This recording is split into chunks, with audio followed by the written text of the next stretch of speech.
What's poppin', everybody? Welcome to our latest installment of Floppy Drop. We are coming at you a little later than normal. Drewski went to go see a movie.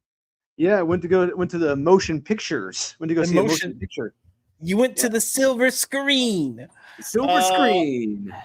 Well, one, Drew, hello. But two, how are you? And then what movie did you see and did you like it or would you recommend it? I'm doing well. It's been a pretty uneventful, quiet week. Very quiet. Very quiet. Yeah, very quiet. Nothing going on in the world. Nothing, not at all. Not a single thing. But I went to go see the movie The Long Walk. The first big hit, the first novel by Stephen King, came out back in the Disney, and it is the birth. It was the first of the dystopian future game shows involving kids. The kids, it's all males, 18 or younger. All they do is walk, and the last one to survive wins the big prize at the end. Ooh, and big prize. Yeah. Overall, I would give it it's a weak recommend. I read it when I was younger. They changed the ending a little bit, and it irked me. But in the ending after that, it's just like I didn't like the ending. But so but that's just me because I read the novel. But if you haven't, you probably have a different feeling about it. So I'm going to give it a weak recommend. Gotcha. I have not read the novel, but I don't I don't know. I just don't jump at like, oh my God, Stephen King. And that's probably recency bias and because I haven't read the novels. So okay, yeah. I read a lot of them when I was a kid. And one thing that always irked me like 10, 15 years ago, when I would see all the Hunger Game films and all the people blowing their loads over the Hunger Game films, like, it's so great. Oh my God, Jennifer Lawrence. Oh my God. I'm like, excuse me, you do realize that this is not original. They completely lifted from Stephen King. Stephen King started this. It's because of him. You have this. You have your Jennifer Lawrence spooge film right here. Yeah. I do believe Jennifer Lawrence actually started all of this. Oh, that's right. She was the first female action star. Yeah. She was first female action star. You can't deny her of that. I mean, nope, straight from her mouth. The first. Yeah, it's on camera. Therefore, it's real. Internet said so. Yep. So yeah. Real quick, we will somewhat address. I told Drew backstage, like, I'm emotionally exhausted because of everything that's gone on in the past 24. Yeah, past 24 hours have been insane. Absolutely insane. So we're really not going to be discussing much of the Charlie Kirk situation. I think it's tragic. I do not condone murdering people, and I'm I need a breather from going apeshit on people on social media. So that being said, we're going to focus on comics tonight, although we will still touch on it a bit in a second because there is a comic related issue that ties directly to that. And I'm going to try to keep it calm while we discuss that. But I really want to give everyone, ourselves included, just a moment, just to take a breather from everything. Disconnect from social media, disconnect from the arguments. Let's come together, let's be nerds, talk about stuff we love for an hour and a half or so, and then by all means after that go back to doing whatever your heart desires. Because we were talking about this behind the scenes. Like, I talked to our friend Wes, and this is arguably the best week in comics all year. Yeah, hands down, all year. This week has been amazing. And I mean, I will say, going to the comic book shop yesterday was a great distraction from all the noise. And because there was so much to read and so much good stuff to really absorb and read and enjoy. Yeah, I made the mistake of not reading things until today.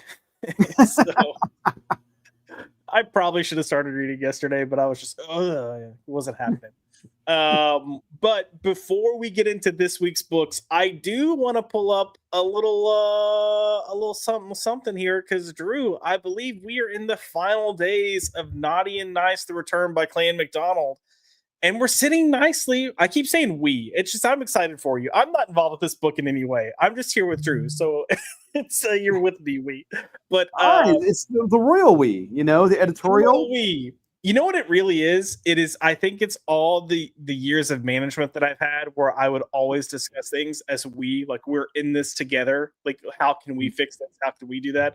I legitimately think that's where it comes from. Anyways, Drewski, you've got the campaign going on, and you are sitting very nicely at 22,413.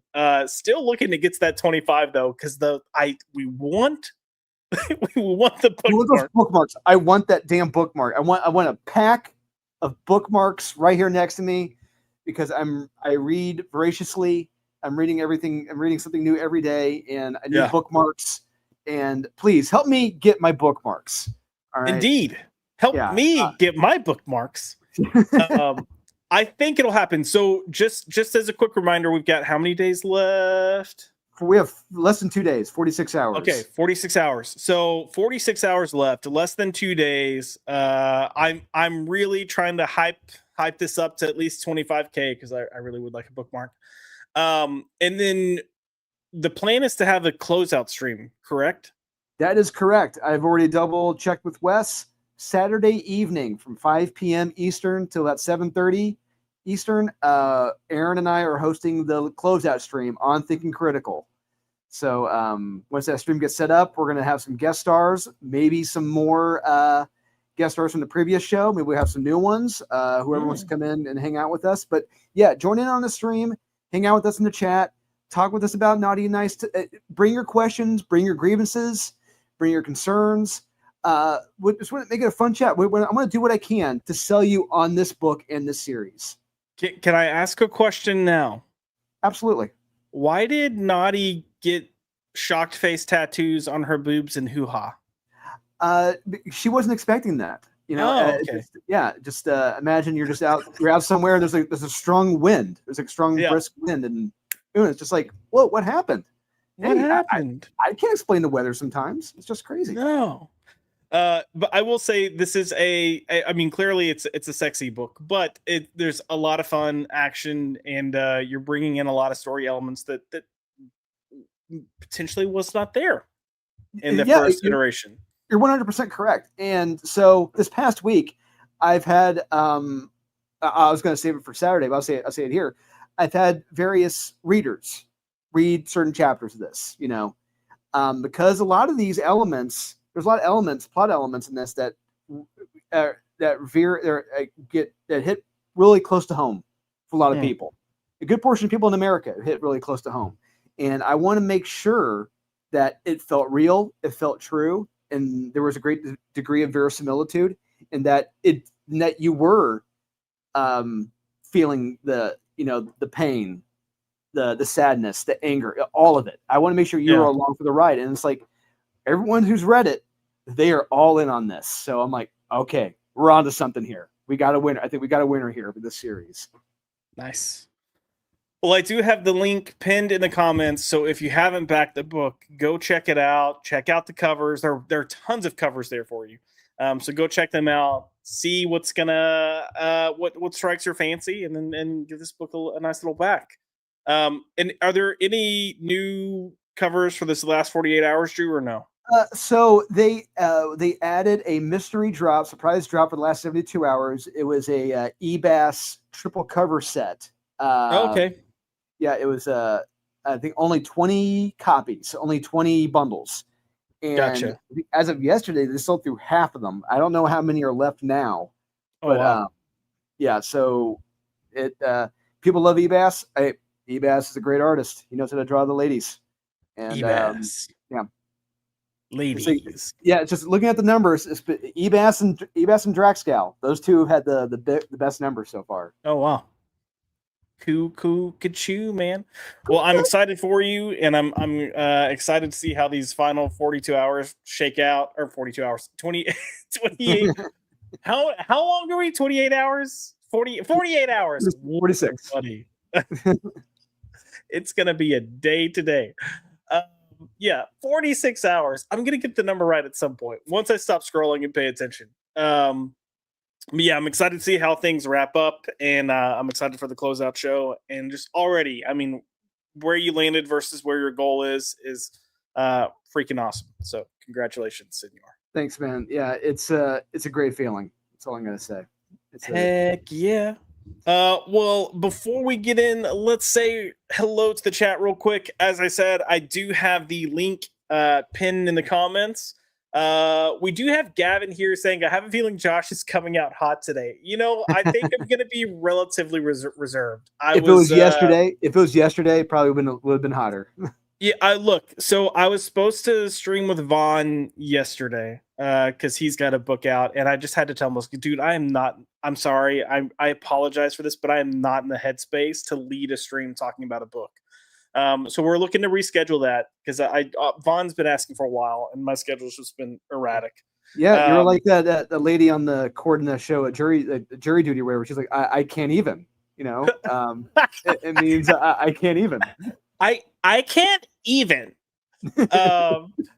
And then I did do Zach's stream late last night for his birthday stream, and that look, being on a stream where you're not leading a stream is way different than trying to manage and lead a stream.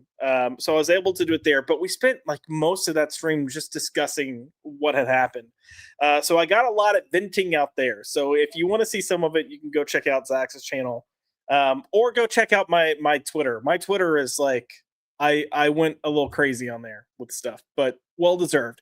But Gavin, to answer your question, you'll probably see a little bit of me riled up with this first book we talk about, and then the rest is just going to be probably a good night, man. I mean, as Drew said, there were a lot of really good books this week. So, as always, we do have Cajun Corey in the house. Good evening, sir. Nice to see you here. And Cajun, thank you again for messaging me last night. I put notices on Twitter. I completely forgot to actually remove the stream yesterday. So some of you guys were here waiting, and I apologize. My mind was in so many places. And yes, the talkies. Drewski went to the talkies. Yeah, no more silent features, no more Buster Keaton. Yeah, we're in the talkies now. Keaton is key. We do have Kaiser Jose in the house with what's up, my fellow sane Americans. What's up, fellow sane American? How are you? Yeah, I will say, if anything, I shouldn't be surprised by this. If anything has come out of this, it's how many people. I'm not shocked that there are people who feel justified or are celebrating or cheering the death of Charlie Kirk. I expected it. What I'm shocked by is how many there are. Yeah, how many, and just how open they are about it. Yes, and that has been the hard thing for me to come to terms with, because even when I don't look, I'm very vocal, I'm very blunt, I'm very transparent, I'm a throw myself in the fire kind of person. If I think it, I say it. That being said, and despite the fact that people are like, oh, this guy's really brash because I'm that way, I would never cheer at someone getting murdered. Like, to me, I'm getting chill bumps. To me, I just think that's so evil. So no, I'll go get my piece out about this. And I think it's Charlie Kirk who said this. You can tell a lot about someone by how they talk about someone when they died. Yeah. And regardless of who it is, I mean, this could have been someone on the complete opposite end of the spectrum of Charlie Kirk that died. Yeah. What some of these people have said, I would not say in a million years. Agreed. I would never say any of this in a million years. That is just inhuman. It's disgusting. And it just shows a complete devoid of a heart. And it's just, go touch grass. Go live go be out in the real world. You have disconnected from humanity at that point. Yeah. We do have Cajun Corey coming in with Jennifer was the first female action star. She was. Salty's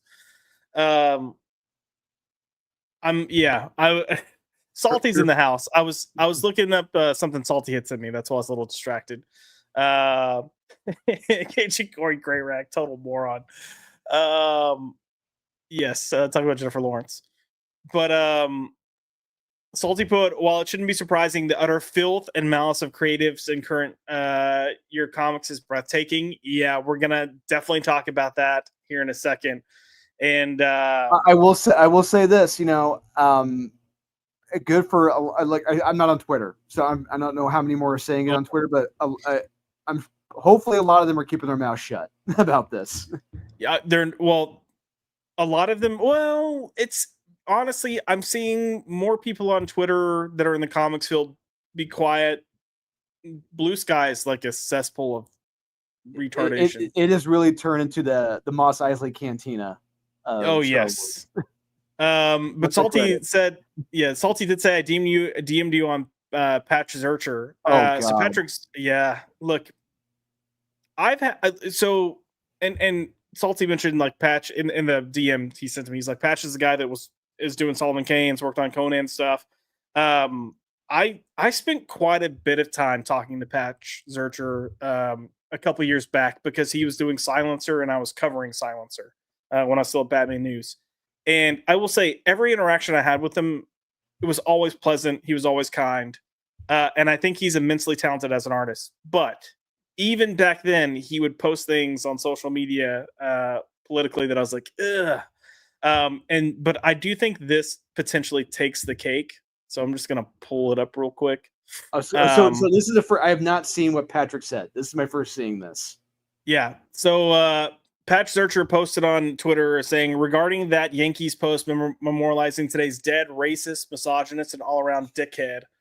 A couple of days ago, Laura and I were watching a game, not the Yankees. Politics don't come up once. Do you think these organizations have finally learned to shut up? Obviously not. I don't know. Well, it sounds like Patrick Zurcher would have not just a problem with the Yankees, but I mean, I think the Green Bay Packers and various other sports organizations, sports athletes. I mean, it's crazy. It's crazy. All he encouraged discourse. All he encouraged was talking. Come debate me. Bring your A game at the debate. If you couldn't debate, hey, you lost, you suck, you look bad on camera. That's your fault. Yeah. And if that makes him an evil misogynist, racist because you disagree with his point of views, that's not his fault. That's you. Yeah. Yeah. I mean, look, the only thing that I've conceded to people that I'm like, okay, I will concede this to you as maybe there is some relevance here, is I had someone that was like, well, he's opposed to homosexuality, so that makes him bigoted. And I was like, he's basing that off of his religion. And he shared his beliefs based on his religion. I was like, I have so many friends that share those beliefs because of their religion. And those friends have treated me with nothing but respect. It makes it a right to assassinate him? It's like, no. That's my point. That's my point. It does not make it a right to assassinate him. And anyone. It doesn't make. I even made the point too that he has provided a platform to many gay people. Like, so, I look, the fact that Patrick Zurcher is getting mad that a baseball team took a moment of silence. If we're getting mad about that, then there's something, like, you're part of the problem. And it goes back to what we were just saying. If someone that I considered a completely terrible person got murdered for the sake of their family, the fact that I think it's wrong to murder people, I would still respect a moment of silence. I would respect the fact that they were a human being that had a life and that life had value, even if I disagreed with them completely.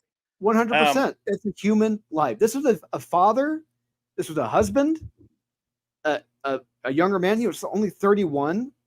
Yeah. And you're saying this about it? It's like, grow up. Yeah, agreed. Like,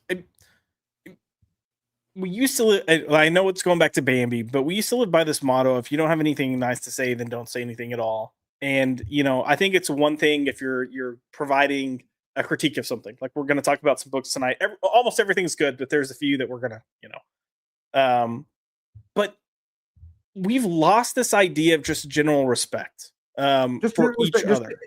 And not just that, but being able to share differences and disagreements, have at least a mutual respect for someone, regardless of the fact if we agree with them on various topics or not.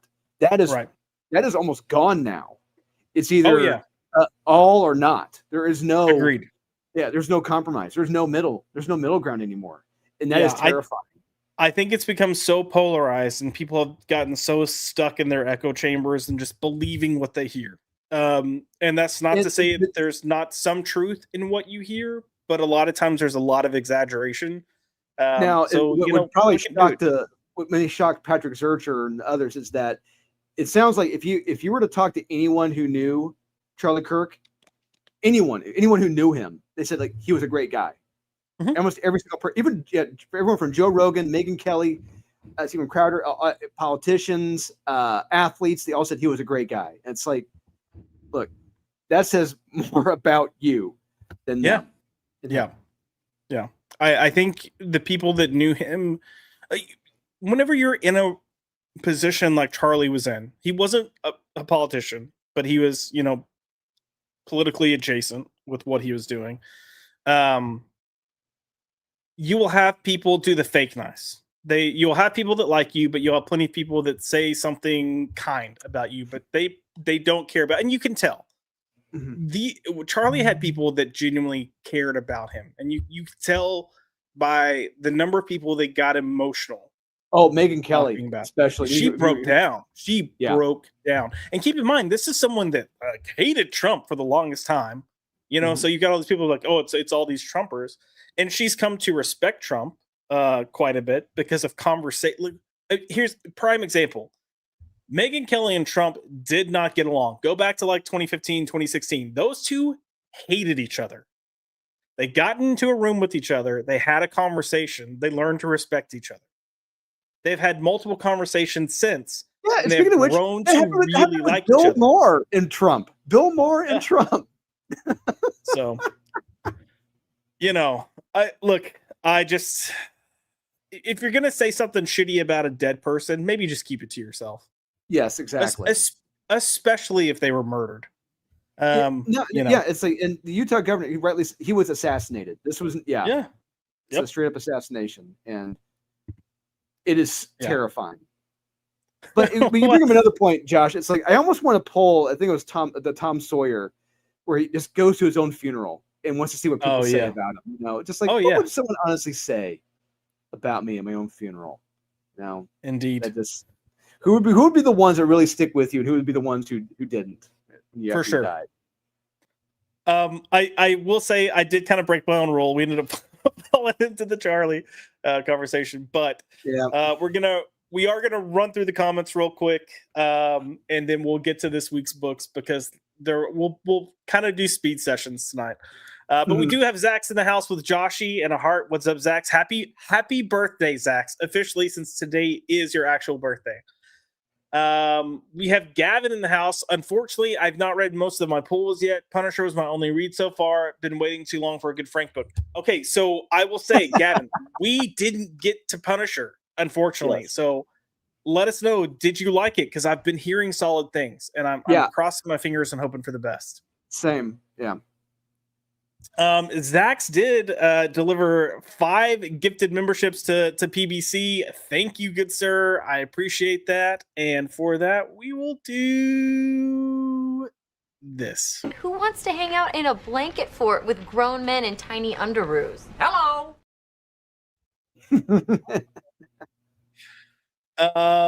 Who else do we have here? We have JD Petty, and JD Petty put John 15:18. JD, I don't know that off the top of my head, but I will look it up in a bit. I might end the show with that.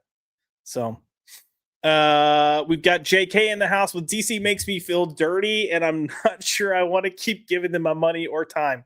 We are about to get to that, JK. Anyone else? Kaiser, Jeremy Adams, very classy. Oh, so apparently Jeremy Adams had a very classy post. No surprise there. No surprise at all. No, Jeremy is a solid dude. He's a father, he's a husband, and I'm sure someone like him sympathizes, with the situation like this. And if you're a father and you have kids, it's terrifying. Cajun put, I'm happy to see the NFL players sending their condolences. It's the respectful thing to do. It's like across the board. It is incredible. Kaiser put Gavin, some of the comments on Jeremy's post are so deranged. That doesn't surprise me. I mean, we're not going to do it tonight for the sake of time, but we look at League of Comics Geeks weekly, and you see plenty of derangement there. We see plenty of John Hinckley's in there. It's insane. Yeah. And then that is a correction. Sorry, I said that Patch posted to Twitter, but it was to Blue Sky, which, I mean, honestly, doesn't surprise me. And Salty wrote to Titan Comics and Jim Zub asking if this is acceptable. I honestly, I think it's the right thing. I think we need to stand our ground and say, hey, enough is enough. This isn't right. You know, have differing opinions all you want to. But this isn't right. We've had so many other people get blacklisted or fired or whatever for way less. So yeah, Chuck was it Wendig, whatever, the Star Wars writer, like 5 years ago, he got he got cut loose from Disney, Marvel, Star Wars for far less, and it's like, come on, there needs to be some accountability for what's being said. And then Jackie put, this is my conflict, Gavin. There are good people like Adams and others. I don't want them to lose their jobs, but I don't like supporting calls for violence. Yeah, look, you've got to decide what you think is best. We're in a weird situation where people are actively calling for the assassination of other people. If you're doing that, you deserve to lose your job. Yes, any call to violence is wrong at this point. It doesn't matter who it is. You know, no, it's called. There's no right for a call to violence. It's disgusting. Raphael, and this is in regards to Charlie Kirk, Raphael Pons, but whoa, he's not against homosexuality. He's against same-sex marriage. Yes, as far as a political stance, he is opposed same-sex marriage. From a personal stance, he has said he does not believe in terms of necessarily supporting homosexuality because of his religious beliefs.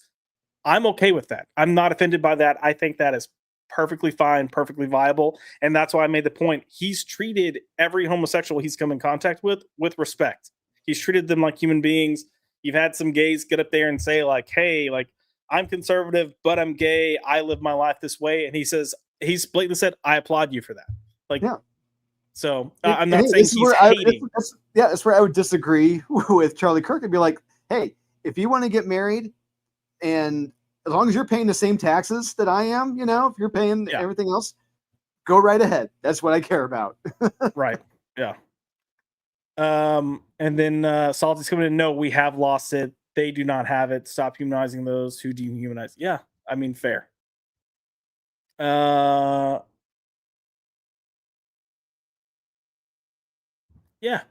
valid point. So, Jackie put, they are human though, and not to be preachy, but my Savior died for them as much as me. Right. I'm not saying that they should burn in hell for having an opinion. No. But I'm saying there is a responsibility. If you're going to work for a job, especially a job where you have a public presence, you have a certain requirement to serve as an ambassador for the company you work for. And if you're out there saying people should die, or you're calling for other people to be assassinated, then you are then jeopardizing the company, and the company has every right to say we are parting ties with you. Their profits, stockholders, whatever. Yeah, it's disturbing. We got Cannoli Sasquatch in the house with hello sexy. Also hello Josh. What's up? Oh, so Drew Cannoli, a straight man, is calling you sexy. Hey. And Salty put, blame me for the detour current events. No, it was bound to happen, man. Like, I can't stay on topic to save my life. So and then Gavin did say Punisher was a really solid first issue. Art was great. Bad guys were villainous. Hey, there we go. That's good. I think was it Ed Brisson who wrote it? Or I get him confused. I get it was Ben Percy. No, I think Ben Percy's doing the one that's not. Isn't there a Marvel Knights one and then another one that's like mainstream or something? I always get Ben Percy and Ed Brisson confused because they're so interchangeable. But I just know that whomever this writer is, it's Percy. Okay, it's that they tend to.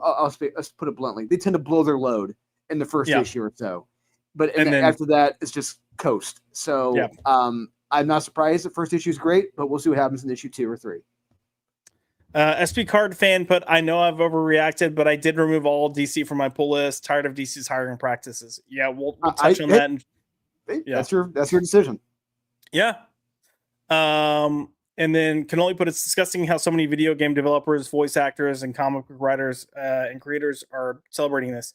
I think the big takeaway here is it feels like we are moving back into a time where your consequences have actions, and it felt like there have been years where consequences have not had actions, or yeah. And I said this earlier Actions this have morning. consequences. Yes, they do. And I said this to you earlier this morning that as soon as you say, "Yeah, but," you have lost this conversation. You as soon as you say, "Yeah, but," you have condoned this assassination. You have condoned the murder. No, it's not happening. Yeah. So yes, with that, let's go ahead and get to our first book. Hey, comics. Hey, kids, comics. Hey, comics. But it's gonna be kind of a split subject because the first book we're talking about is Red Hood. So okay, I will say this book got announced like 2 to 3 months ago. When this first came out, a lot of us looked up because we weren't familiar with the creative team. So a lot of us started looking up the creative team, and then in doing so, we discovered a lot of like questionable tweets, and questionable is putting it nicely. Like there were a lot of tweets supporting bin Laden, supporting 9/11, being glad that the towers were, I blown couldn't up, believe that. That's actual legit tweets that they put up. I'm like, shocking. Calling for JK's throat to be slit, calling for other people to be taken out to the quarry and beat to death, and no matter what noises you hear, just these are not exaggerations. These are not exaggerations. These are actual tweets from this thing. I'm not calling them a person because you can't be a person and have these thoughts. And as far as I know, this person has not apologized a single thing.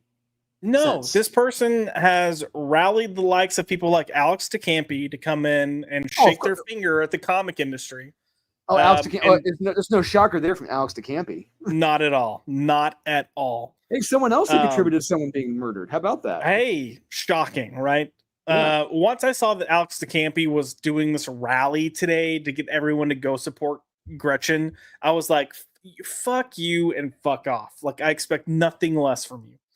But trying to get them to go subscribe to Patreon so Gretchen can get money, and then started talking about how terrible this is because a writer's page rate at DC averages $70, and once you take it was like, oh, like Gretchen's now losing out on $1,400 and blah blah. It's like, you know what? Then don't post this shit. But what's infuriating is, here's the thing: people reached out to DC 2 to 3 months ago to say, hey, are we sure we want this person writing this book? Because this is not good. And DC pretty much responded with, yeah, we're very aware. They were aware, and they don't care. So they knew what was going on. They knew this person posted stuff like this. This is the second time within a month that Gretchen has been temporarily put in jail on Blue Sky for controversial posts, tweets. I don't know what they call them over there. I think Doc called them queefs, so I think I might steal that. That sounds good. But yeah, so anyways, controversial book here. It did get released. The day it got released, Gretchen also posted like something like, kept trying to figure out why I was getting posts about suicide because trigger warning. And then I realized, oh yeah, Red Hood drops today and a bunch of police officers commit suicide. But I don't really consider police officers people, so who cares? I It's like now, Josh. The question is, if Charlie Kirk had not been assassinated, the Charlie Kirk thing had not happened, and she just tweeted about the cops. Yep. Do you think she would still have the job right now? Oh, 100%. Okay. 100%. Me too. So the problem is Charlie Kirk got shot, and Gretchen decided they wanted to be edgy and go on and post stuff like, thoughts and prayers, you Nazi bitch. I'm gonna totally get shut down by YouTube. But not thoughts and prayers, you Nazi bitch. Then followed it up with, I hope the bullet is okay after touching Charlie. That is crossing the line to an extreme degree. At that point, you were nothing but a piece of shit. I want nothing to do with you. I refuse to support your book. And that led to the chaos. But here's the thing. I even think that had certain people not gotten links and started speaking out, I still think DC would have just kind of brushed it under the rug. But you had the likes of people like Gary at Nerdrotic, I'm wanting to say Critical Drinker. They started then getting it, and then they were reaching out to Fox News. They were reaching out to Pierce Morgan. They were going to massive media outlets, and that's when you kind of got this like, okay, well, shit. And I promise you, DC does not care about how much money this book may have made. They were viewing this book as a low-selling title. So the reason DC pulled this, it's not because of sales. They weren't worried about sales at all. They're worried about reputation. Yeah. And they're only worried about their reputation because they got caught and because this was getting dropped in major media outlets' lap. And they did not want to be associated with this at all. With what was said. It's like, no, we do not want to be associated with someone saying we're glad that he got shot. Right. And I think that with the combination of how many people were stepping up and saying like, enough is enough, and how strong that rally is, and how many people were saying like, this is different, this feels different, something is different, referring to Charlie's murder. And then the immense amount of people who were then coming out praising what happened. It was like a very clear line was drawn. And I think the higher ups at DC or Warner or whoever ended up making the call was like, yep, nope, this is not good. Do it now. So they made the decision Wednesday night to yank the chain. Which good. So they gave retailers, full returns, dump them. Yep. You're getting refunded all your money. This is blood money. They do not want. They don't care if they're losing money on this. They want nothing to do with this book, nothing to do with this writer. They have cut them loose. So they've canceled issues 2 and 3, which are already in the works, and everything going forward.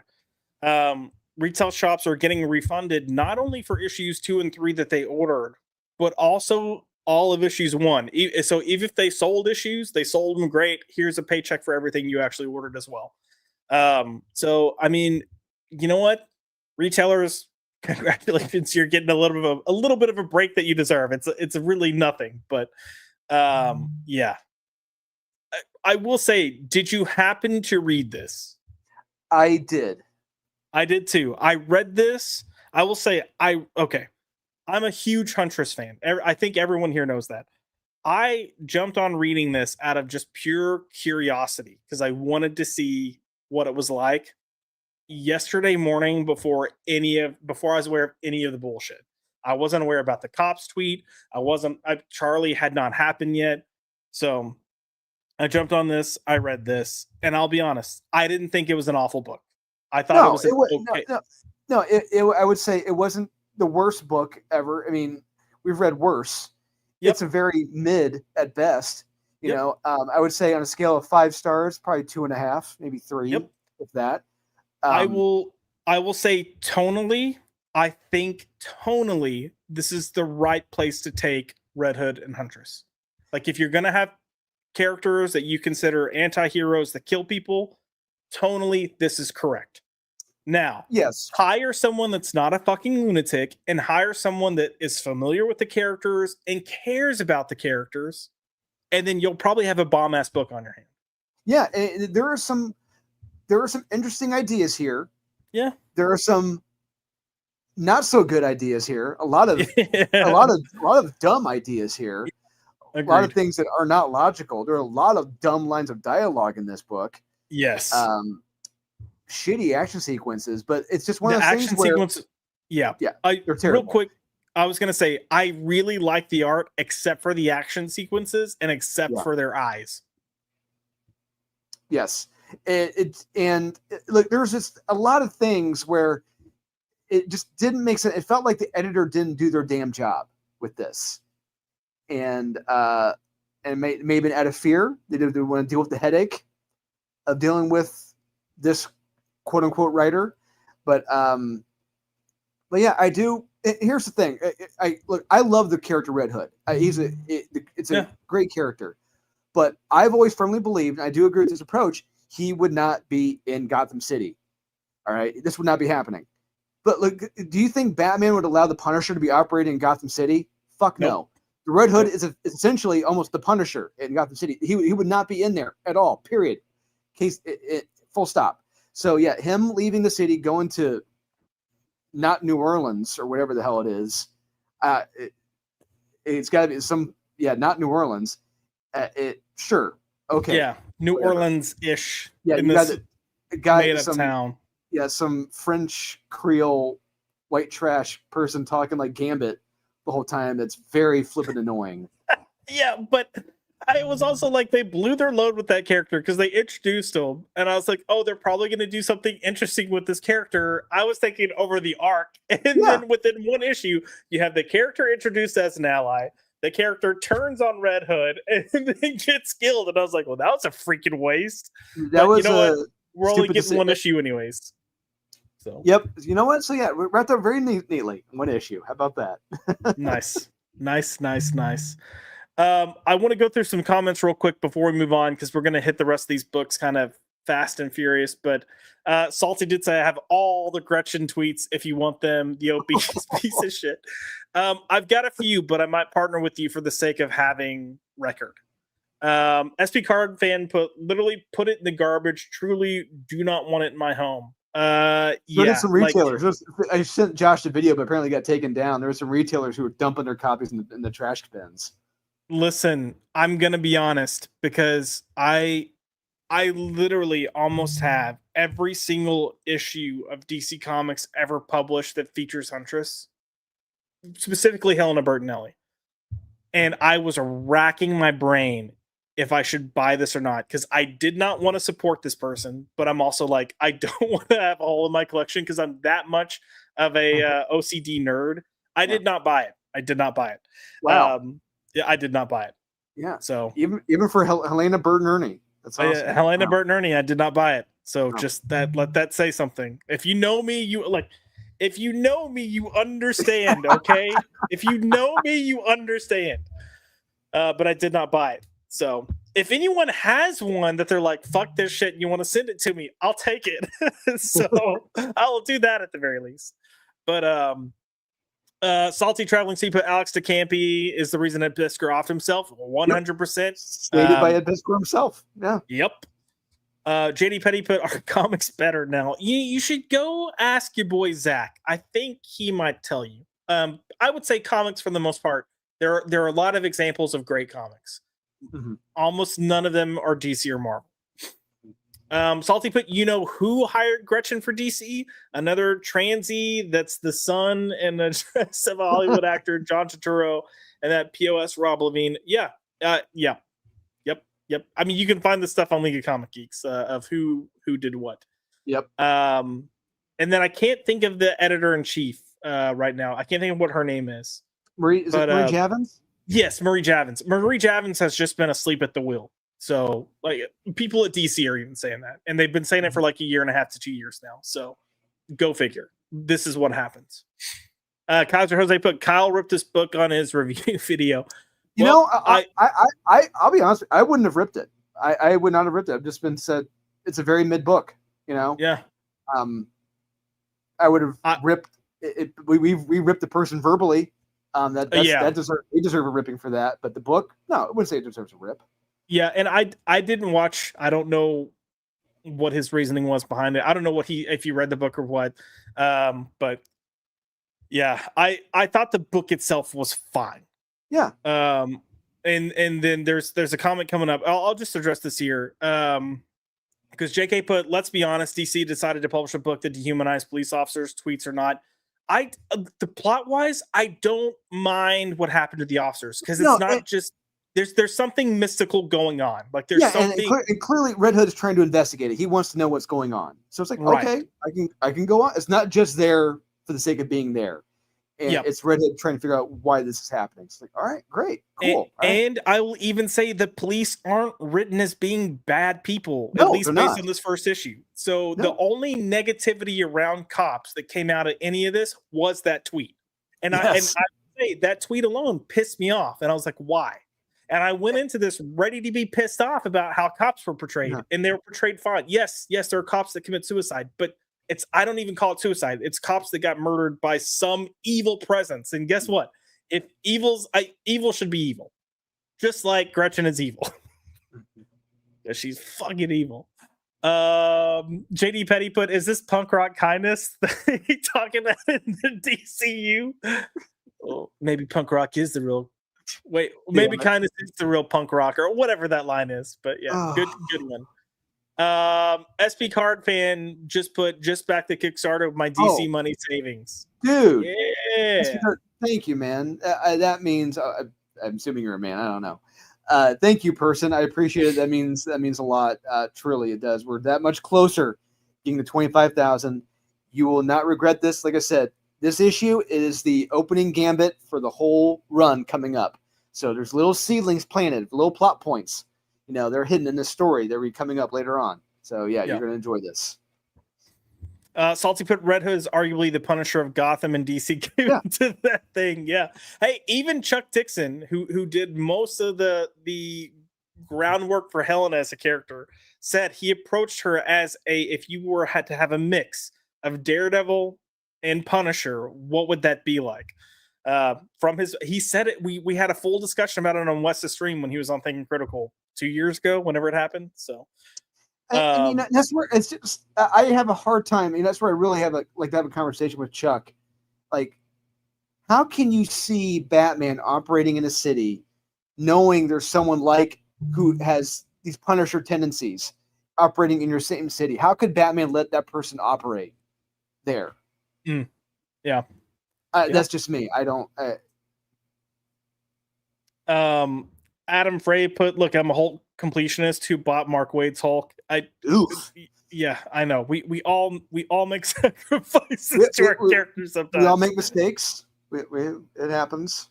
I've got 2 comments that I want to go through, and then I'm going to reveal something that Drew kept saying on me leading up to this book's release, teasing me. But Theme Machine, hello, Theme Machine. Theme Machine put, she has a stronger jawline than Jason.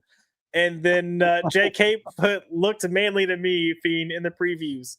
So from the announcement of this book, for like 2 weeks after, Drew was like, they're making Huntress trans. And I was like, you shut the fuck up. So, oh man, we have Zeke in the house. Hey guys, what's up, Zeke? Zeke, I'm so sorry. I need to message you. I will explain in text, but we thought my dad was going to the doctor one day. He had the date wrong, so we had to move it, and it just shit on my entire weekend. And yesterday was chaos, which bled into today. Okay, so Kyle apparently placed the book in the meh category, ripped it because of who wrote it. Okay, fair. If you're ripping it based on the author, I will allow it. JK always assumed Batman let Red Hood operate due to Bruce's guilt. That's no excuse. I'm sorry. No. That's just Batman let Jason operate under the pretense that he doesn't kill, and fine. It's still a stretch, and that part of the guilt I understand. However, DC for like 10 years kept trying to push Jason as the bad boy that kills, and he never killed anyone. Yeah. So it wasn't working. So this is why what they were doing here kind of needed to happen. But yes, Jason cannot operate and kill while being in Gotham. Batman would stop him. Correct. Yeah. Anyways. I will just quickly show where I thought the art actually did look halfway decent. I think some of the character stuff looks fine. It's when you do get to the action that I feel like the art was it felt stagnant and didn't have any energy to it. I'm going to pick a nit for this. Jason's body should be more scarred than what it was. He looked fine. Oh yeah. I'm like, He was too pretty boy. Bullshit. It's just no. Yeah. I'm calling horse shit on that. I mean, he's wearing like band-aids all over himself, like give him some scars. But yeah, the aesthetic look of the art, I don't mind. I'm not crazy about the colors, and I'll explain that in a second. But the other thing is, real quick. So this is one of my picks. I'm going to knit. Look, he's the Red Hood, all right. And you mean to tell me when he's not quote unquote the Red Hood, he's going to be out in public wearing his red hood? Oh yeah, without the mask. Like, give me a fucking break. Come on. Yeah. And on top of that, it's allegedly so damn hot, everything sticks to your body, you got to peel it away. It's like, but he's in leather. Yeah, what the fuck are you doing? Bullshit. Listen, anyone that lives in this heat and humidity, because East Texas not too far from here. You're not wearing this. It's not happening at all. But I was gonna get to this. Like, this is where you can tell the action. It just doesn't work for me. No. And I'm sure if I analyzed it more, I'd be able to come up with why, but it seemed very disjointed and it's not choreographed well. It's like how does it get into certain pinpoints? Yep. How does it get away? It doesn't work. Yeah. This in particular is where and I can say this because hey, I'm a creative. I choreograph my own fight scenes. This does not work. Yeah, no. Anyways, book was meh. Don't buy it. Don't support that asshole. Yeah. But let's move on, Drew, because I do want to talk about a book that is worth supporting. And that is Transformers number 24. Oh yeah. Oh yeah. This is Rock'em fucking Sock'em fucking Robots. This whole book. I loved it.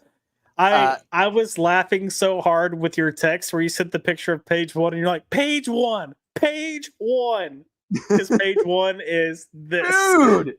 Boom. Yeah. Dude. I thought this was a bombastic blast. I had a lot of fun with this. Jorge Corona has reached God mode with this issue.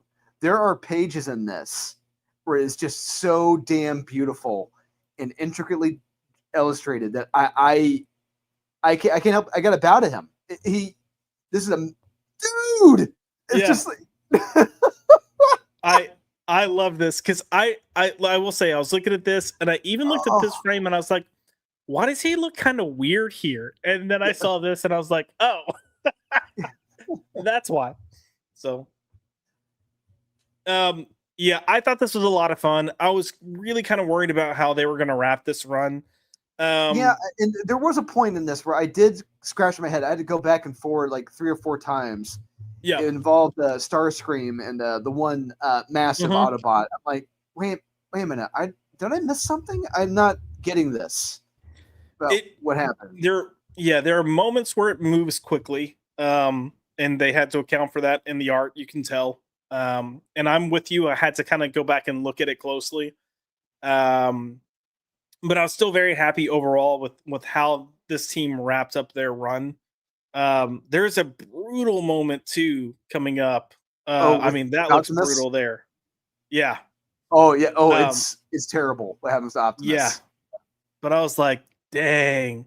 But yeah, you get these two coming in, these assholes, and it's drop them right here. And boosh. Like that to me, this page to me, I felt it. I was like, oh God. And this is where it's like everything started feeling like there was no hope. And I was like, kudos to the creative team for creating that. But yeah, you do get I would say you get a satisfying conclusion by the end of this book. Oh, absolutely. So the Transformers. Look, I got to give Simon Furman, I think is who it was, who wrote Transformers for all those years. Yeah, he did it. Look, he did a swell job back in the day, but I've read a lot of those issues. I've got the compendium right over here, and I read a lot of the UK issues. So many of them, most of them, do not have half the action this series has had so far. And this gives me everything I've ever wanted in the Transformers. And if you are a fan of the Transformers and you are not reading this, I'm not going to say shame on you, but please do pick this up. You will love this. So this is where I was confused. This is where I didn't quite understand why he stopped. Yeah. I don't get it. Maybe we'll get an answer. I don't know. And he says his name. It's like he realized he was dead. Is it he realized he was going to die? Is that why he did that? Or was he reprogrammed? I'm not as hip and privy to the Transformers lore as some people. But I was like, okay, well, that did not go according to plan, meaning for the bad guys. But I love the whole thing that happened right before this too, where he was choose the humans or I thought that was a nice kind of like caveat in the story to create weight in this final issue. And of course, since it is wrapping up for this creative team, you do get a nice little heartfelt ending. But yeah, I won't go too far. Go read it. Go pick it up. It's a great book. It's been a fantastic run that has only like grown and built on itself throughout the 24 issues. So almost every single issue has been a banger. Every issue has been a recommend. I know that for a fact. And most have been for me like the best of the week. And the art in this issue, I would love to own any single page from this issue. God, so many. Whew, man. Yeah. I don't know if he's going to be at New York, but if he is, I'm hoping he's bringing some of this OA because I want to be. So I can get some. That would be so freaking awesome. So worth it. So worth it. Let's look at real quick and see if anyone has anything to say about Corey's going to bed. Good night, Corey. This is back to Red Hood, but Jason looks really old too. He does kind of look a little old. Color sucks. Yep. I agree. Their eyes, they didn't do a different color for the eyes, and there was a lot of just really flat colors. Mm-hmm. Salty put, my God, the Red Hood somehow makes Rippaverse page layouts look good. Those really long, angled, slanted, multiple panels were just an odd choice. Yeah. And then, why did Starscream hesitate? That part confused me. So agreed. I think that's where we all kind of agree there. But and I'm wondering too if maybe pages got cut to, I don't know, maybe they're planning a extended issue. Who knows? But Jorge had me thinking Daniel Warren Johnson was drawing this book. I mean, yeah. This is a perfect example of someone that comes in and it's not a jarring change. It is the same, if not better. Yep, agreed. They blended really well together. Salty put Third Eye Comics had a Corona signing, and he ordered a signed Transformers cover from him. He's gonna frame that. Hell yeah! Nice. I would do what I would have done whatever I could to get a remark on there. But hey, that's me. And then Salty says, "I will say this Transformers run is going to be a hard act to follow." Agreed. I mean, these guys really knocked it out of the park. I think we have a good team coming on. But I do think you can look at these 24 issues and go, this is like, at this point, this is the seminal run of Transformers. Like it's going to be the evergreen book. And like I've said before, I mean, the closest thing to greatness Transformers has had since this was the All Hail Megatron, in my opinion. Yeah. And that was well over 15 years ago. And like I said, Simon Furman, he did a decent job back in the day on Transformers and the UK comics and all that. They're fine. But this amount of drama and action, they never came close to this. No. All right, Drewski, let's speed round a few of these real quick. Speed round. We're gonna go into Batman Dark Patterns. Thoughts on the start of this new arc?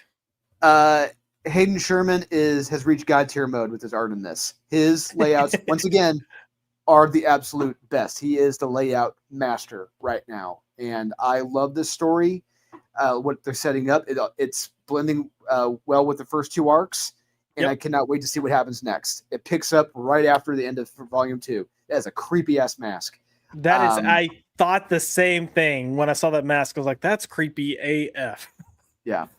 And I love the dialogue. I love the pacing in this. I love the action. The art. This is the Batman book for me right now. This is my Batman book. And Agreed. I hope we see more of this. I think this is the Batman book. As you mentioned, you're picking up right where you left off. Bruce is still out from his last mission. I think they say how many days he's been out. A few days. Been out a few days. Yeah. But you do have little threads that have been coming up from the first 3 arcs that are all kind of coming into play here. So while every story's been standalone, this still feels standalone, but it's pulling pieces in to kind of say, hey, there actually is a bigger picture here. And I will say kudos to Dan Waters. Really strong storytelling in this book. And then Hayden Sherman, man, like just delivering some incredible art. So, like I said, these are some of the most creative and original, amazing panel layouts, page layouts I've seen since Todd McFarlane on Infinity Inc. back in the day. And his Absolute Wonder Woman does not even come close to this. Not even remotely close. So yeah, if you're not reading this or you haven't read it, at the very least, when the trades come out, pick them up. Like, pick them up. I cannot wait for the Ultimate Collection hardcover edition of this. Yeah, because I'm absolutely. It's gonna be so nice, so nice. Yeah. And yeah, this book's definitely gonna be in my top books for the year. So 100%. Yeah. A book that may not be in my top book of the year is Absolute Batman, but I know people love this. I'm curious to hear your thoughts. Did you read issue 12? I did read the issue 12. It was interesting. So, okay. Are you confused as fuck? Yes, because so with where issue 11 ended. Yes. And where this you had picks like up, Franken zombie Batman Bane. I was gonna say Franken Batman, or Venom Batman, or whatever the fuck.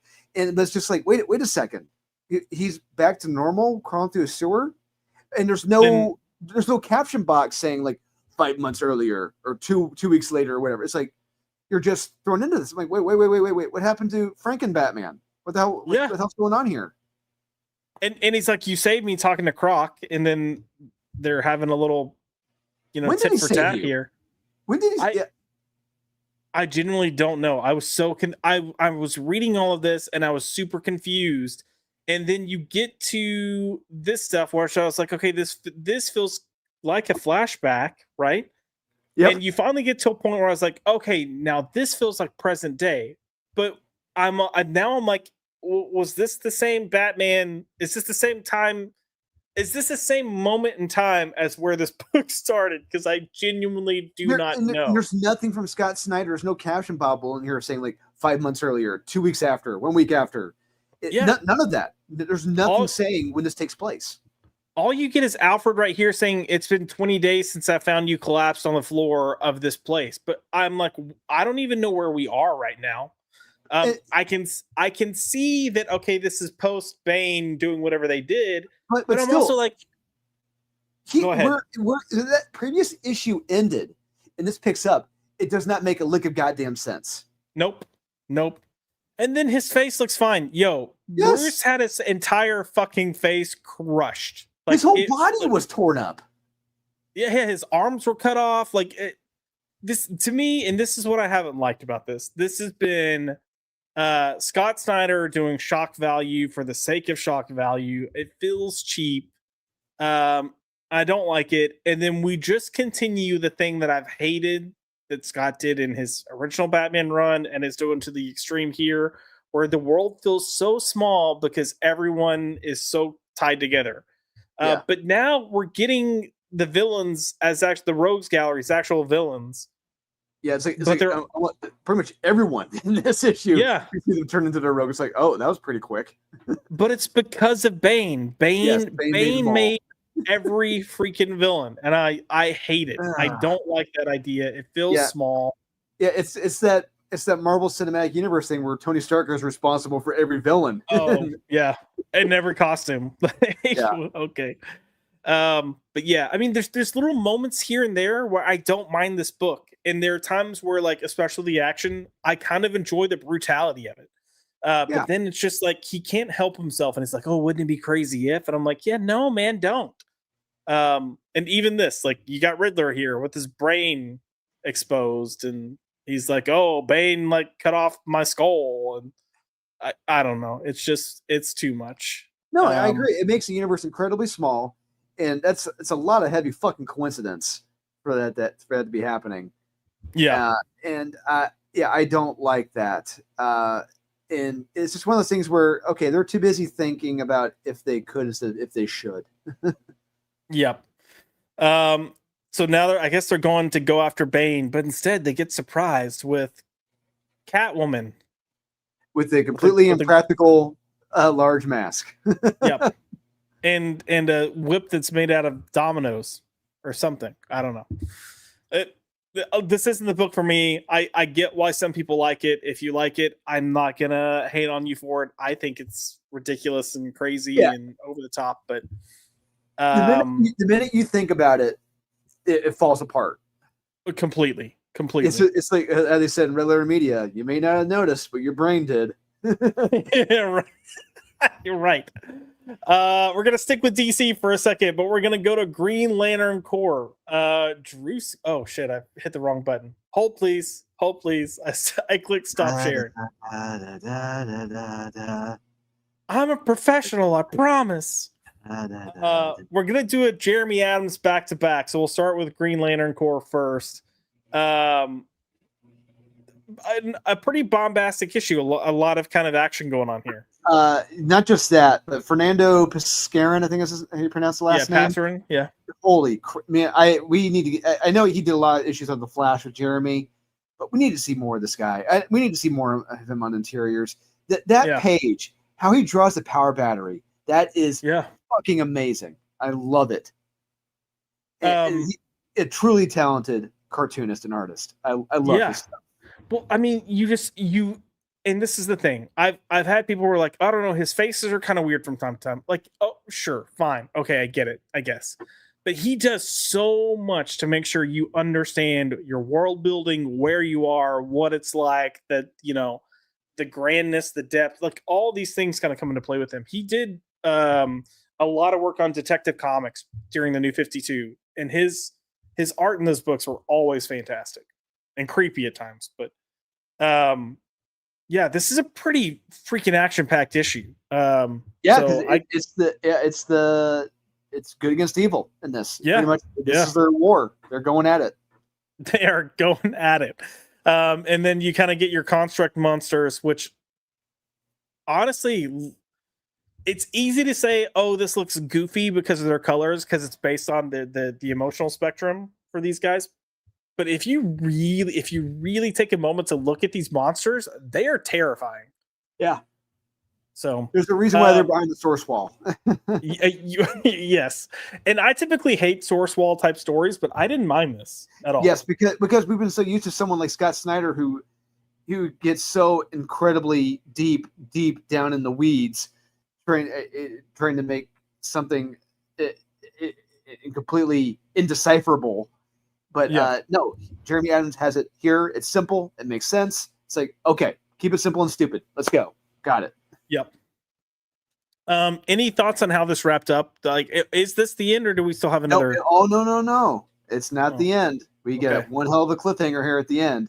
Yeah. And involving the teeny tweeny boppy lantern girl person and a certain device that she had. Belonged to someone else. I'm trying to remember now. Hold please. I'm getting there because I'm trying to remember what happened. God, that art's amazing. Yeah, dude, this action. I'm just cruising through because I'm getting to the end. But the detail, all right? The detail. And did he do Green Lantern before? I know he's done stuff for a while. Like, he's been around for a while. I know he did Flash. But I don't know what. I think he did a lot of indie stuff before that. I really don't know what else he would have done. Oh, okay, yeah, that's it. Teen Lantern, and then you've got Simon. Yeah, the Gauntlet belonged to Krona, the evil guardian. I was like, dude, I don't remember how this book ends. Then I saw it, I was like, oh yeah, that's right. Yeah, yeah, she no, can no I longer thought this she can no longer fist. She's out. She can no longer do any fisting. womp womp womp. No more fisting. Oh no. I thought this was a hell of a banger issue, and a lot of fun, extremely action packed. Like they picked the right artist to deliver this action. I'll put it that way. Yeah. Because it felt like a blockbuster.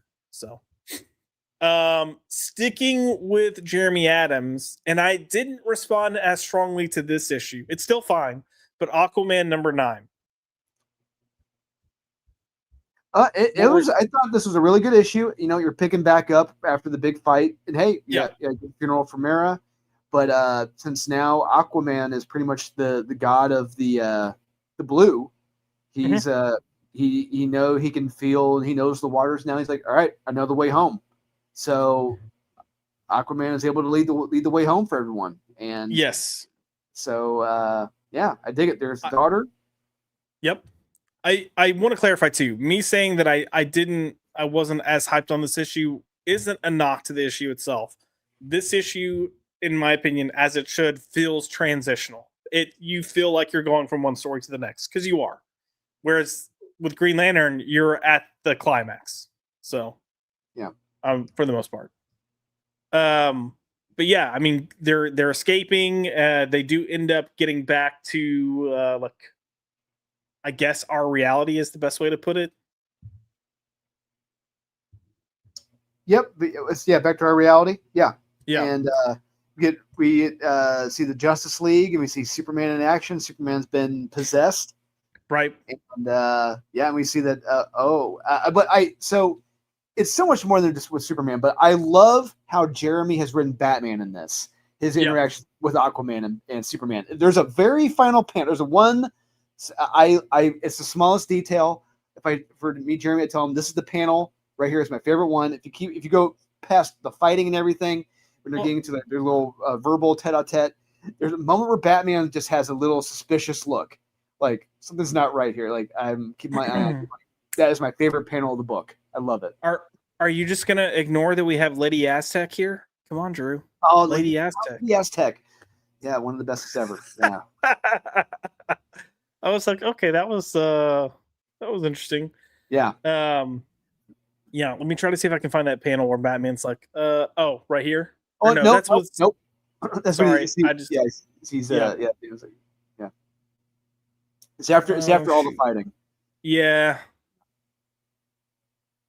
Where is it? Yeah, back in the Watchtower, the Chad. Yep.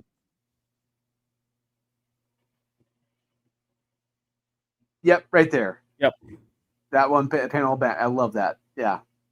Just call. You know where to find me. Yeah. Then he goes back. He goes back home.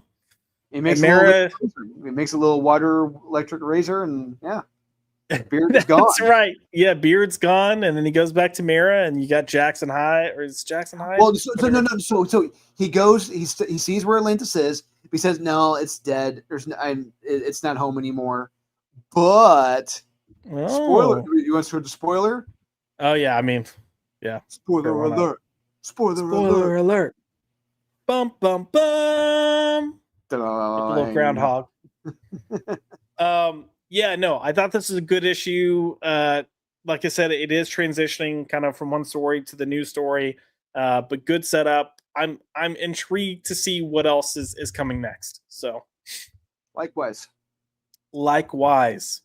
All right, we're gonna move to an indie book real quick, and we're gonna talk about Feral. So this kind of feels like, I always feel like there's an issue that builds up to like really crazy shit happening, and I feel like this is the issue that is the build up to the really crazy shit happening.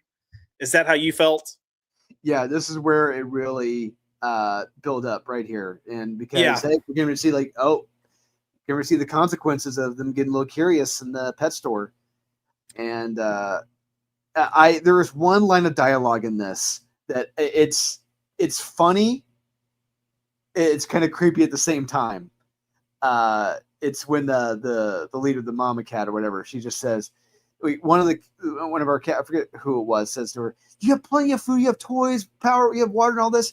You have all this. You're not going to start." And he's like, "But yeah, we don't have wet food, wet meat. Like, yeah, we don't have wet food. It's like wet it's meat, like something like that. That's great. That is great. I love it. Yeah, this issue really kind of like shows how these cats in the store, kind of how their start got started with this outbreak that happened, and kind of shows how they got into their chain of command and operating. You got this really fat mother cat, The Marlon Brando. Yep. Yep, and we've discovered that they're eating kittens, and sometimes the punishment when you don't follow the rules is you get eaten, and and that's gonna happen to poor little Lord here. Curiosity killed the cat. Yeah. Bump. But yeah, you do kind of get to the end where like you've got this back and forth, and you've got stakes building and some tension.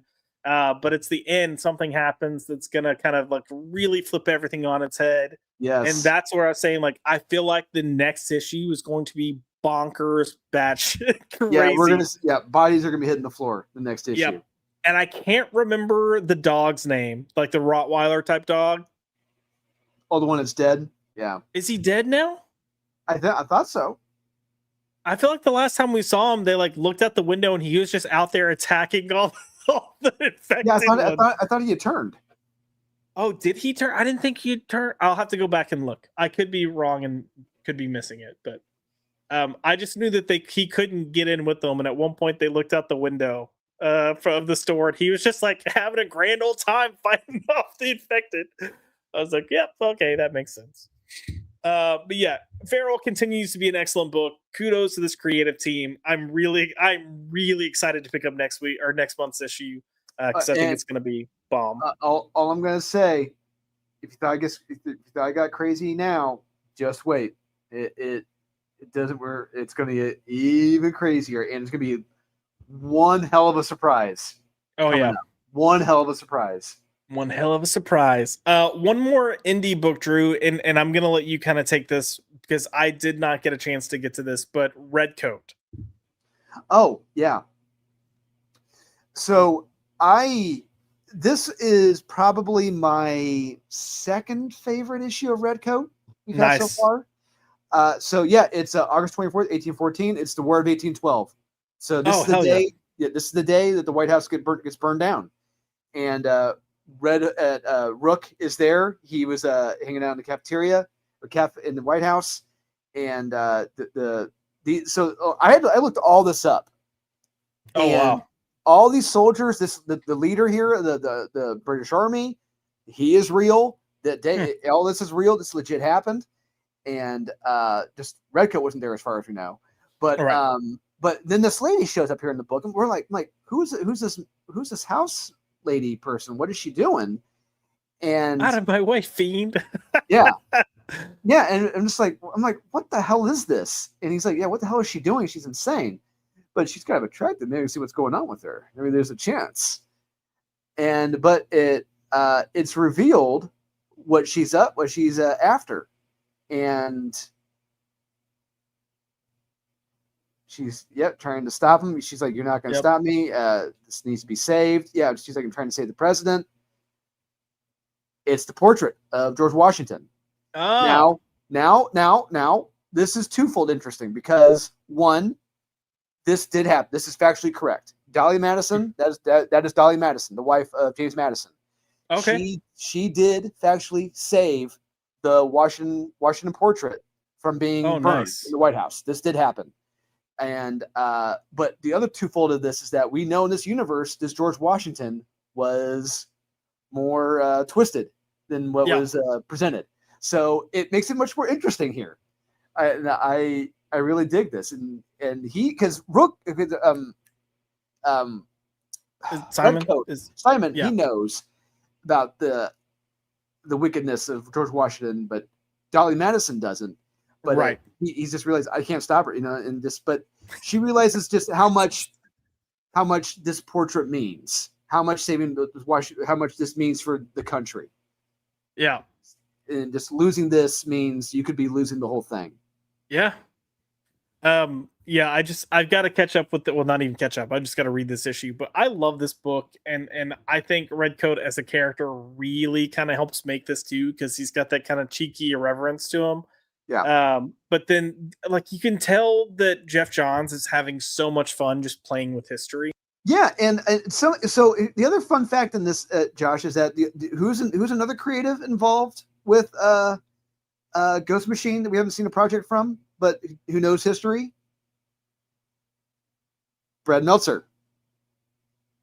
He you want to talk about someone who knows a lot about presidential and U.S. history? It's him. So I'm wondering if he may have had a hand and maybe given Jeff an idea here with this story. I don't know. Oh, Josh, you're muted. I was saying, isn't his character supposedly teased? Yeah, it's like the ghost of the first ghost or whatever. Yeah. Yeah. Oh, Josh, tower rack. But yeah, I don't believe there wasn't a hint of the first ghost in this book. But but all these people, these characters here in this issue, a lot of them are factually correct, and especially that admiral or general with the British Army. And yeah, it's great seeing Dolly Madison stop him here. But I found it very, very fascinating just how she did run in there when the White House was burning to save the portrait of Washington and brought it Oh out. yeah, That's awesome. Awesome. I do want to go to the comments real quick because I know we just blasted through a couple of books. So I want to see what the folks are saying. Salty did say, I'm so glad I stopped collecting Absolute Batman after issue 3. Yeah, man. I don't think you're missing too much. And he also said, oh, I got a lead at Rose City Comic Con. Mike Henderson is starting a new series run at Marvel, a la Predator Kills the Marvel Universe meets Old Man Hawkeye. Will be announced soon. Okay. All right. Mike Henderson, as in Dark Horse Mike Henderson? And Salty agreed Aquaman was a bridge this week. Yep, not bad. Kaiser put Feral as such an underrated book. It is. I feel like more people should be talking about it. But then again, at the same time, I do feel like a lot of people are reading it. So we'll see. Not as many as Stray Dogs. Yeah, agreed. Salty put, I met Tony Fleeks again and got a ton of floppies. Tony showed me future covers, insane, and told me to buckle up because it's going to get crazy in the story. I expect nothing less, especially after. Oh, I know. Yeah, okay. Because I talked to Trish, so yeah, I know how crazy it's going to get. 23 watching and just 11 likes. Hit that like button for Josh and Dolan, but mostly for Dolan. Yeah, I'm gonna have 2 damn it Joshes coming up in a second. We got Eric Canetti in the house. What's up, sir? Eric. Nice to see you here. Good to see you, man. Welcome. We're just talking about nerd stuff over here, and yeah, Salty put it very solid run in Red Coat. Completely Absolutely. agree. Yeah. And then yeah, here's the damn it, Josh, and yes, the Mike Henderson. That's pretty wild. Hell yeah! And then he also said he bought original comics art from the Mike Henderson. So awesome. Do you want to take like 5 minutes to run through the X-Men Apocalypse and Ultimate Wolverine, or you want to? Yeah, I don't even think we need 5 minutes. I mean, yeah, because I think we can go through the Age of X-Men real quick. Yeah. Oh, that's the wrong thing. Hold, please. Share screen. So I did read this. I meant to look this up and I forgot, but I kept looking at the art for this, and I kept thinking it's Simone DeMeo. Oh yeah, Simone DeMeo. Yeah. Is this the same artist that was doing the Batman and Robin? Yes. With Joshua. Okay. Yeah. I'm not a fan of this art. So I will say, normally I'm not. I agree. However, I think his style fits this story perfectly. I will say I enjoyed it more here than I did Batman and Robin. Correct. But these out of focus backgrounds, for whatever reason, just give me a headache. And I don't know how else to explain it. Oh. But yes, I will say I did enjoy it much better here than I did with Batman and Robin. and I thought the story was fine. Yeah. A couple of weird dialogue moments, but overall, like, I'm intrigued. I'm curious to see what Loeb is doing here.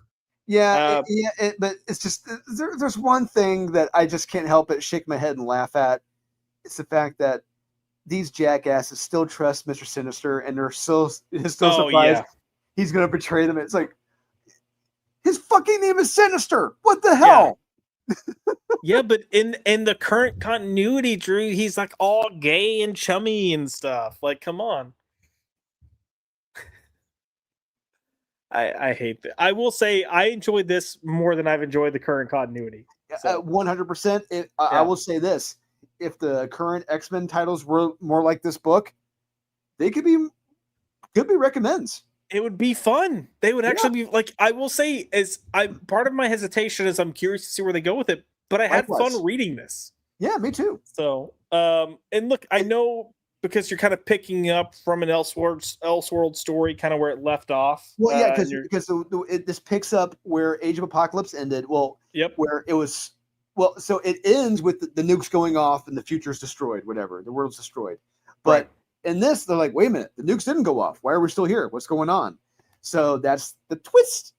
And our mutants here are figuring out a way to get back via Forge, and where they wind up and who they see, it's even more head scratching. I'll say that. I will say the only character I didn't really care for was Morph. Well, that's been his character. That's how he was written in Age of Apocalypse. And I know, and it's just the kind of meta-ness of his character. Okay, yeah. I mean, this panel right here for me sums it up. The whole like, the one, the only. Geez, I hope I'm not the only one. I'm the. Well, that was kind of Josh Towrack. But yeah, that's kind of. I think this is how he was written in the Exiles as well. The Judd Winnick and Mike McKone series kind of had this personality. But I will say, if there's one thing so I love how Magneto is written in this. Magneto is written so damn well. Yes. In this. But if there's one thing visually he's missing, it's a fucking beard. He needs a beard to go along with that white hair. I think it was awesome. I'll agree with you there. But yeah, no, I thought this was fun. Again, like I said, Iceman is written well, and Iceman is just written like Iceman. Yeah, and he's not all hey. I'm gonna make a fake boyfriend out of snow. So a lot of these are based off the Joe Mad designs that Joe Mad had illustrated back in the 90s, and that Iceman that he did, it's so fucking cool. I love it. Yeah. It's pretty. I love the fact that his face almost looks like a mask. It kind of reminds me of a character called the Golem that I've written for. For a little Unholy Nightmare. Yeah. Honestly, fun read, worth checking out if you've got some money to spend, or if you're just wanting a little bit of an X-Men fix that's better than the main line, because it's doing that. Looking over to one more X-Men book real quick, just Ultimate Wolverine. I'm gonna say kind of what I said last time. I feel like we hit the fast forward button so fast. Yes. It's part of me feels like they got told halfway through the run, like, oh, by the way, this is the ending of 24 issues, so start wrapping things up. Yep.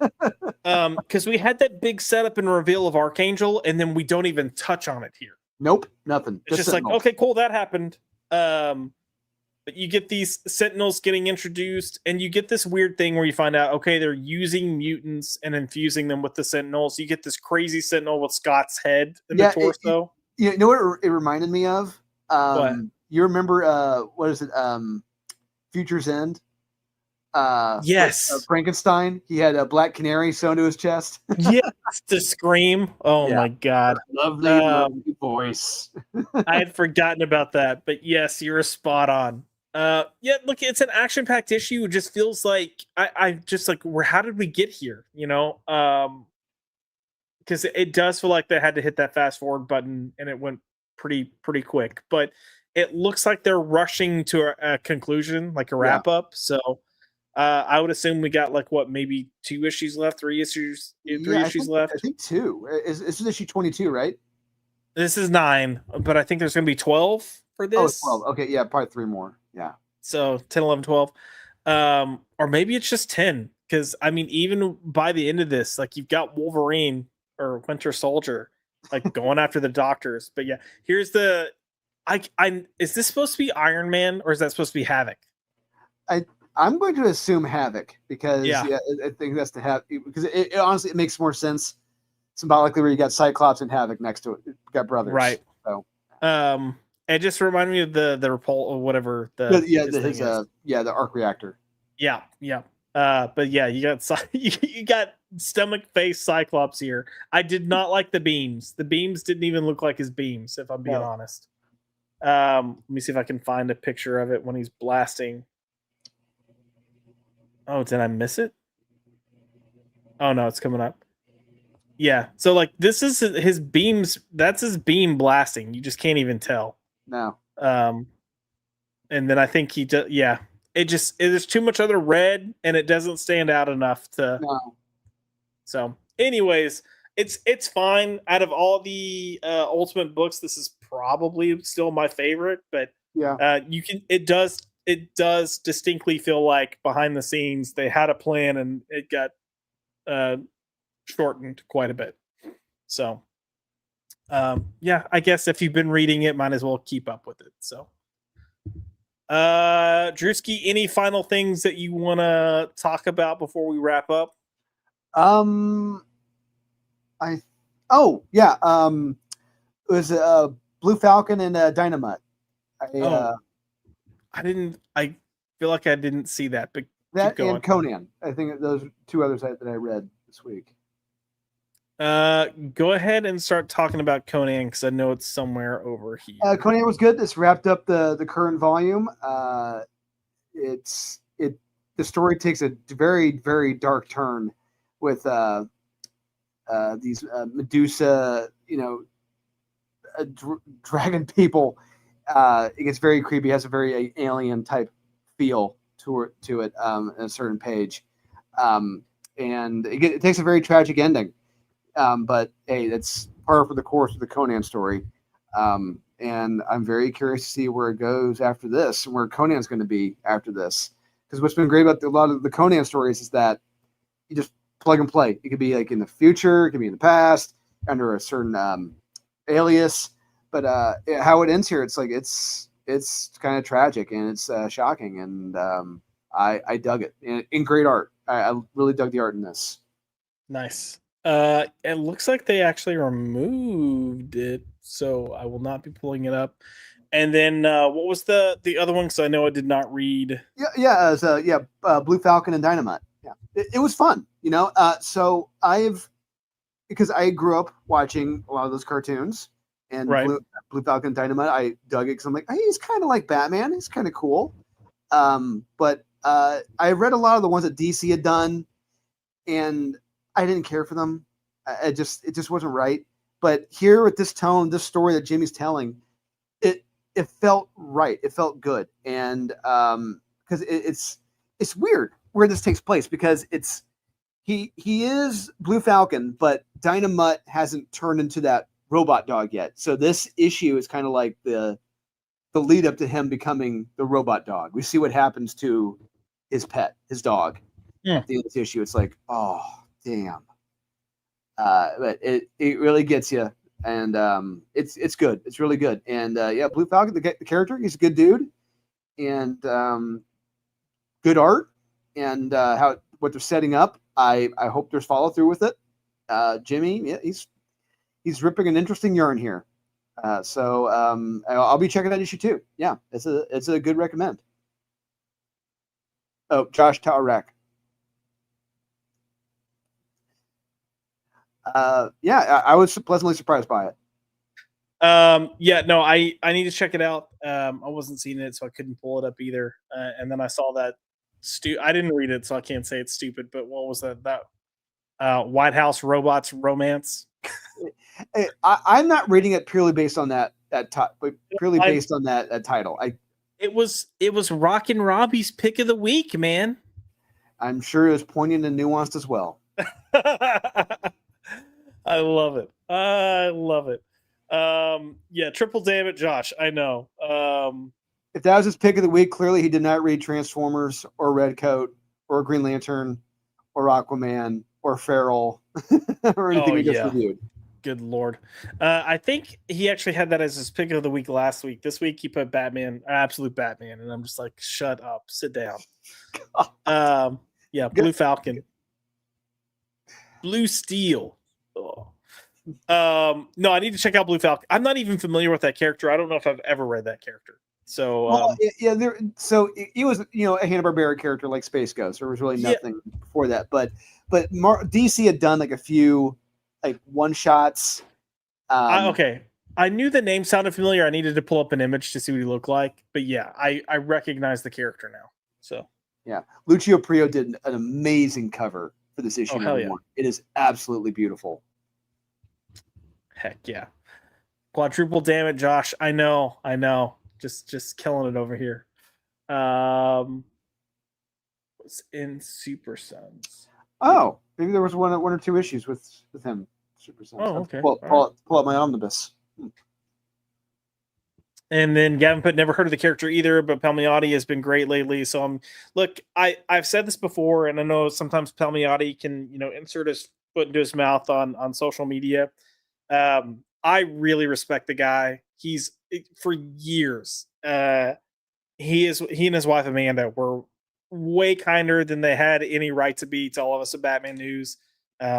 Made points to help us get stuff, get exclusives at conventions. They would get us into different things. So I respect the guy so much, and I think he's actually pretty damn talented. So yeah, always has been. Yeah. I mean, Jonah Hex, even when he was doing art and inks, going back to Marvel Knights and like all that stuff going, he's had a good run. Yeah, speaking of Jonah Hex, an omnibus, I think that comes out next month. And if you get Jimmy around the right people, he's fucking hilarious. Yes, you get him around Frank Thierry and Mark Teixeira. Oh man! Listen, don't go anywhere. Plan a chair. Just listen and watch.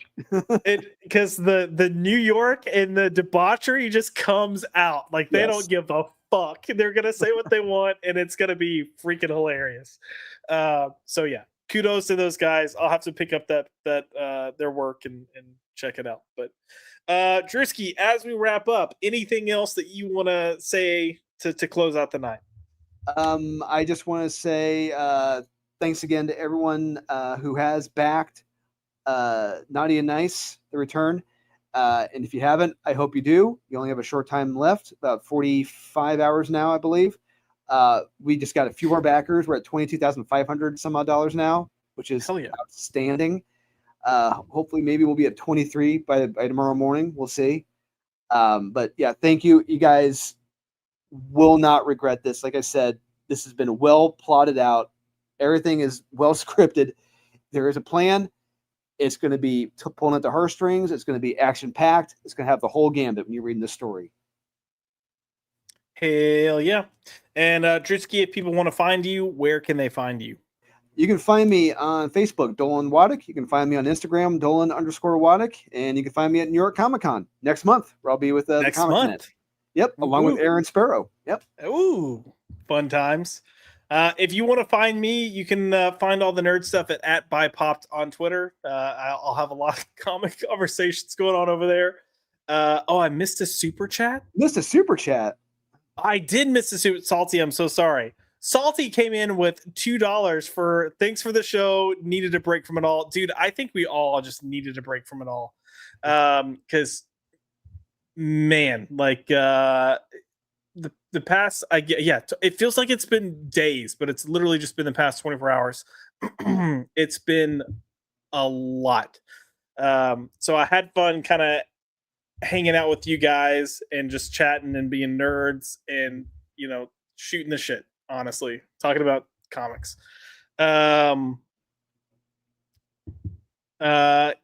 Yeah, I did pull up, hold on, let me focus for a second. For the $2, Salty, thank you, and I will give you... We are at... Oh, sorry. Go ahead. We're at 400 backers now. 400. Oh, hell yeah. $22,577. We're getting that much closer to 23,000. Sweet. Salty, I'm going to give you this, sir. Bring me Thanos!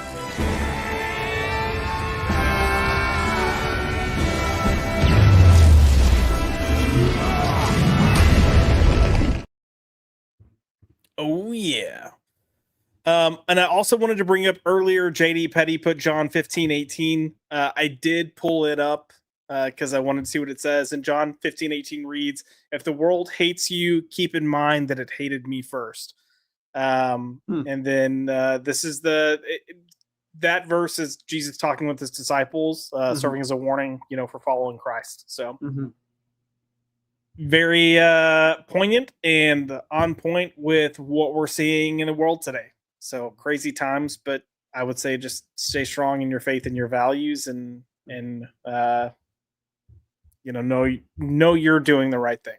So 400 backers, and of course he called me a moron. I love it. It's very fitting too. You have no idea.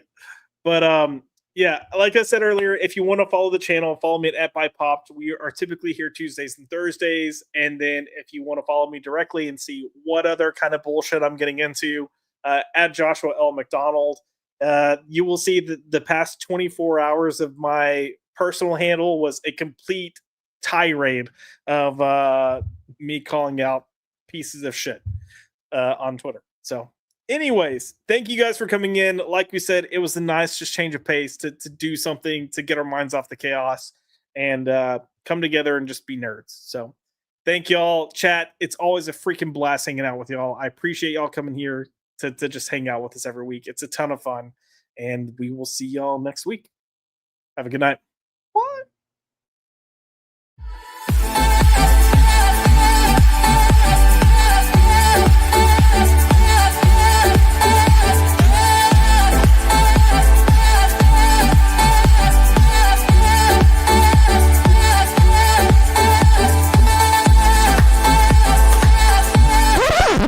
Get the fuck